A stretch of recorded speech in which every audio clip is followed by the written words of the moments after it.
Dunia pendidikan Indonesia kini tengah berada di bawah sorotan tajam, namun bukan karena prestasi atau inovasi yang membanggakan. Kali ini, perhatian publik tertuju pada dugaan korupsi yang mengguncang Kemendikbudristek, kementerian yang seharusnya menjadi garda terdepan dalam membangun masa depan bangsa. Isu ini bukan sekadar kabar burung, melainkan telah menjadi perbincangan hangat di berbagai lapisan masyarakat, dari ruang kelas hingga meja makan keluarga. 3 kasus besar terkait pengadaan teknologi pendidikan di masa pandemi kini tengah diusut oleh aparat penegak hukum. Nama Nadiem Makarim, sosok yang sebelumnya diharapkan membawa angin segar dan perubahan besar di dunia pendidikan, kini ikut terseret dalam pusaran kasus ini.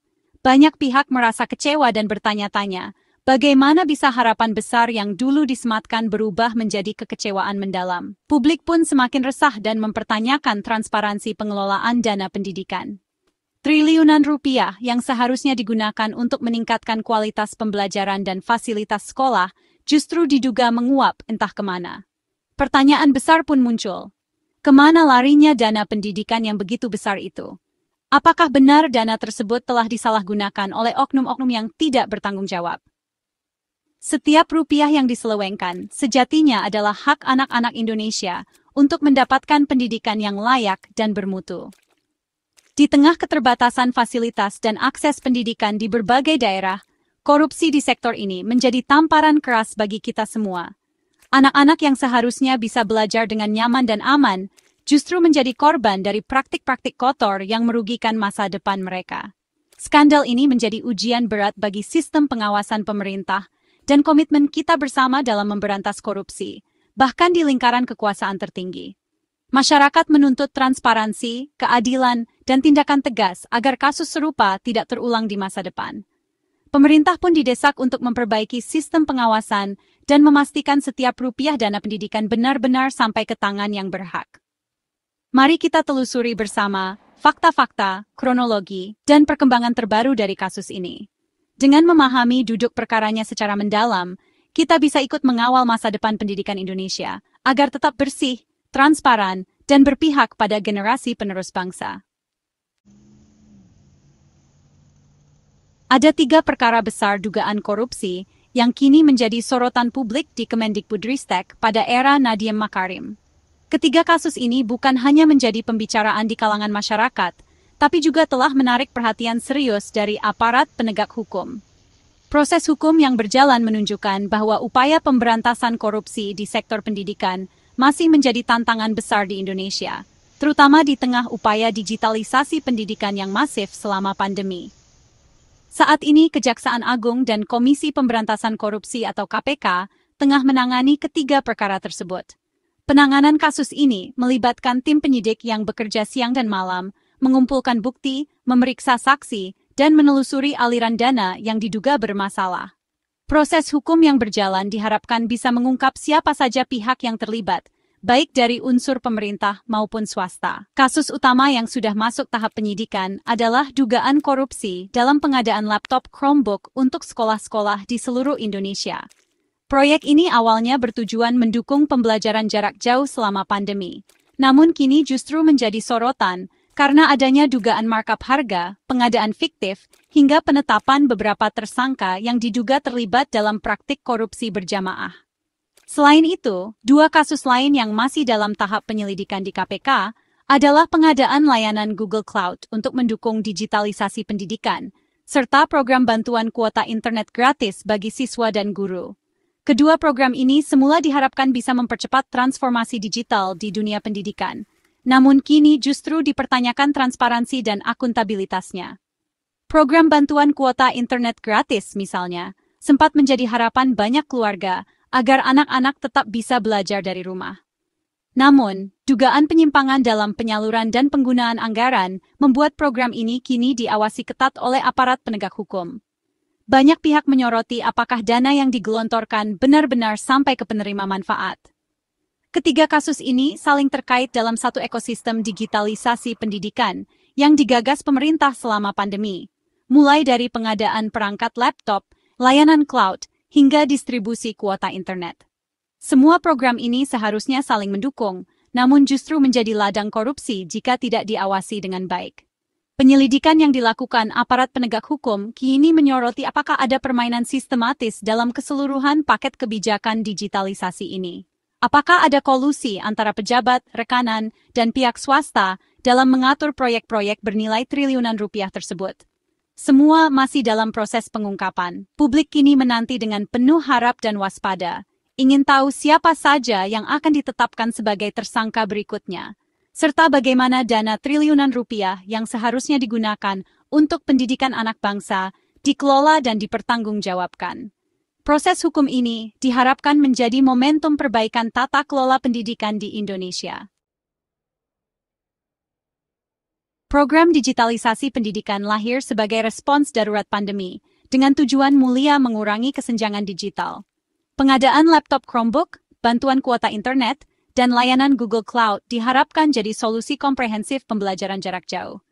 Anggaran fantastis, lebih dari 9 triliun rupiah, digelontorkan untuk perangkat, konektivitas, dan penyimpanan data. Laptop untuk siswa, kuota untuk akses, cloud untuk penyimpanan, semua dirancang agar tak ada anak tertinggal. Namun, pelaksanaan program ini kini dipertanyakan, apakah benar dijalankan demi pendidikan, atau justru jadi ladang korupsi? Inilah yang kini diselidiki aparat penegak hukum. Proyek pengadaan laptop Chromebook jadi pusat badai hukum di Kemendikbudristek. Dugaan markup harga dan pengaturan spesifikasi yang menguntungkan vendor tertentu jadi fokus penyidikan Kejagung. 4 tersangka sudah ditetapkan, termasuk pejabat kunci dan mantan staf khusus Menteri Nadiem. Penetapan ini membuka tabir bagaimana proyek triliunan rupiah dijalankan dan siapa saja yang diuntungkan. Sorotan kini mengarah ke lingkaran terdekat pengambil kebijakan, termasuk sang menteri. Kasus Chromebook bermula pada akhir tahun 2019, ketika pemerintah mulai merancang program digitalisasi sekolah secara besar-besaran. Saat itu, spesifikasi teknis perangkat yang akan digunakan mulai diarahkan secara khusus ke sistem operasi Chrome OS. Proses ini melibatkan berbagai rapat dan diskusi antara pejabat Kementerian Pendidikan, vendor teknologi, serta konsultan yang ditunjuk. Keputusan ini menjadi titik awal dari rangkaian peristiwa yang kemudian menimbulkan polemik di masyarakat. Pada tahun 2020, Menteri Pendidikan Nadiem Makarim disebut secara resmi memerintahkan agar pengadaan laptop untuk sekolah-sekolah di seluruh Indonesia wajib menggunakan Chrome OS. Instruksi ini dijadikan dasar dalam proses lelang dan pelaksanaan proyek, sehingga vendor yang tidak memenuhi kriteria tersebut otomatis tersingkir. Proyek ini diharapkan dapat mempercepat transformasi digital di dunia pendidikan, namun ternyata menimbulkan masalah baru. Dugaan penyelewengan anggaran dan manipulasi spesifikasi menyebabkan kerugian negara yang sangat besar, bahkan mencapai hampir 2 triliun rupiah. Laporan audit dan investigasi menemukan adanya markup harga, pengadaan perangkat yang tidak sesuai kebutuhan, serta proses tender yang tidak transparan. Hal ini menimbulkan pertanyaan besar tentang tata kelola dan pengawasan proyek-proyek pemerintah. Banyak laptop yang akhirnya diterima sekolah tidak bisa digunakan secara optimal. Spesifikasi perangkat seringkali tidak sesuai dengan kebutuhan pembelajaran, kualitasnya rendah, dan sangat bergantung pada koneksi internet yang stabil. Di daerah-daerah terpencil di mana akses internet masih menjadi kendala utama, laptop-laptop ini justru menjadi beban baru bagi guru dan siswa. Alih-alih membuka akses belajar yang lebih luas, ribuan laptop justru menumpuk di gudang-gudang sekolah. Banyak perangkat yang masih terbungkus rapi di dalam kardus tidak pernah digunakan karena tidak kompatibel dengan kebutuhan atau infrastruktur sekolah.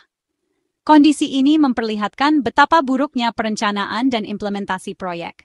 Kerugian yang terjadi bukan hanya dalam bentuk finansial, tetapi juga hilangnya kesempatan emas bagi jutaan anak Indonesia untuk mendapatkan pendidikan yang lebih baik. Anak-anak yang seharusnya bisa belajar dengan teknologi modern justru harus menerima kenyataan pahit karena kebijakan yang tidak tepat sasaran. Inilah potret tragis dari dampak korupsi dan salah urus di sektor pendidikan. Proyek yang seharusnya membawa kemajuan justru meninggalkan luka dan kekecewaan mendalam bagi generasi penerus bangsa. Status hukum Nadiem Makarim masih sebagai saksi, meski sudah 2 kali diperiksa Kejagung. Penyidik mendalami perintah Nadiem dalam rapat virtual dan potensi konflik kepentingan terkait investasi Google di Gojek. Apakah perintah pengadaan Chrome OS bagian dari kebijakan teknis atau ada niat jahat? Nadiem membela diri, menyebut kebijakan ini langkah darurat di masa pandemi. Namun, publik menanti akankah status Nadiem berubah jika bukti baru ditemukan. Jawaban atas pertanyaan ini akan menentukan babak baru pemberantasan korupsi di Indonesia. Semua mata tertuju pada proses hukum yang sedang berjalan. KPK menyelidiki pengadaan Google Cloud dan bantuan kuota internet gratis, dua pilar ekosistem digital pendidikan. Proses pengadaan cloud dan distribusi kuota melibatkan anggaran besar dan mekanisme kompleks. KPK menelisik potensi kerugian negara, penunjukan mitra, dan validasi data penerima. Belum ada tersangka, tapi KPK membuka peluang memanggil Nadiem dan pihak terkait. Penyelidikan ini bisa membuka babak baru skandal di Kemendikbudristek. Publik menunggu hasil penyelidikan dan transparansi proses hukum. Ketiga kasus ini saling terkait sebagai satu paket kebijakan digitalisasi pendidikan. Laptop, kuota internet, dan Google Cloud adalah tiga pilar utama pembelajaran jarak jauh.